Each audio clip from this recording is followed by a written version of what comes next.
Assalamualaikum warahmatullahi wabarakatuh. Halo semuanya, perkenalkan nama saya Muhammad Ulia Farhan dengan NIM 240170155.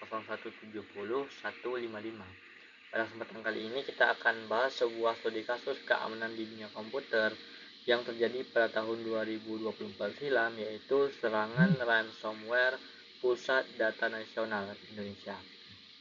Nah, kronologi insidennya, terhadap serangan terhadap Pusat Data Nasional sementara ini terjadi pada tanggal 20 Juni tahun 2024, di mana serangan dimulai dengan ditargetkannya Pusat Data Nasional sementara yang berlokasi di Surabaya. Yang mana hal ini bukan hanya menimbulkan gangguan biasa, tetapi menimbulkan kelumpuhan layanan secara massal, yang mana dampaknya langsung terasa sebanyak 210 layanan instansi pemerintah di berbagai sektor itu lumpuh total. Dampak utama itu menimbulkan konsekuensi yang sangat nyata ya teman-teman, yaitu lumpuhnya layanan imigrasi seperti sistem paspor, visa, dan lalu lintas di bandara internasional sekalipun itu juga lumpuh total, menyebabkan antrean yang parah dan kekacauan selama berhari-hari. Juga setelah diidentifikasi, serangan ini adalah serangan jenis ransomware, di mana peretas menggunakan metode enkripsi untuk mengunci semua data kita yang ada di server. Yang mana hal ini menjadikan kita tidak dapat mengakses data tersebut. Oke. Lalu apa tujuan si penyerang? Si penyerang menuntut tuntutan sebesar 8 juta US dollar. Kita perlu menelisik penyebabnya, mengapa ini terjadi.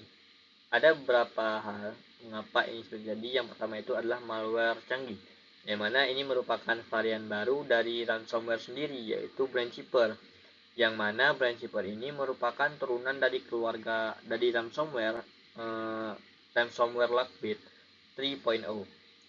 Juga dua, adanya eksploitasi celah, di mana titik masuk awal penyerang ini melalui celah keamanan yang belum diperbaiki oleh sistem keamanan dari Pusat Data Nasional kita. Juga yang paling fatal ya, yaitu adalah sistem backup yang ternyata berada di jaringan yang sama dan ikut terenkripsi. Ya, ini menyebabkan ketika serangan terjadi, kita tidak dapat memulihkan data secara cepat. Ya, ini fatalnya karena membackup data di jalur yang sama itu sangat fatal, teman-teman. Nah, solusinya apa? Solusi dan mitigasinya adalah untuk jangka pendek, kita perlu lalu bagaimana jangka pendek ini adalah terhadap respon dari pemerintah terhadap kejadian ini. Yang pertama, respon pemerintah terhadap serangan ini, mereka menolak membayar tebusan, di mana pemerintah menolak membayar, yang mana ini merupakan standar terbaik ya untuk tidak mendanai aktivitas kriminal. Juga pemerintah melakukan pemutusan dan isolasi jaringan secepat mungkin untuk mencegah Brandkeeper menyerang ke server lain juga. Juga respon pemerintah lainnya untuk jangka pendek adalah pemulihan secara manual, di mana layanan dipulihkan secara manual dan bertahap, yang menyebabkan proses pemulihan ini memakan waktu hingga berhari-hari bahkan berbulan-bulan ya teman-teman, itu parah. Nah, untuk jangka panjang yaitu adanya pencegahan kritis, di mana sekarang pemerintah menerapkan aturan 3 salinan data yang mana disimpan di 2 media yang berbeda dengan satu salinan yang berada di lokasi offline. Juga selangkah selanjutnya adalah audit keamanan dan patching, di mana wajib dilakukannya audit secara berkala dan disiplin untuk menambal celah keamanan pada semua sistem pusat data negara kita. Juga adanya adopsi zero trust, di mana arsitektur keamanan zero atau tidak percaya pada siapapun dalam atau luar jaringan untuk membatasi akses data ke data sensitif.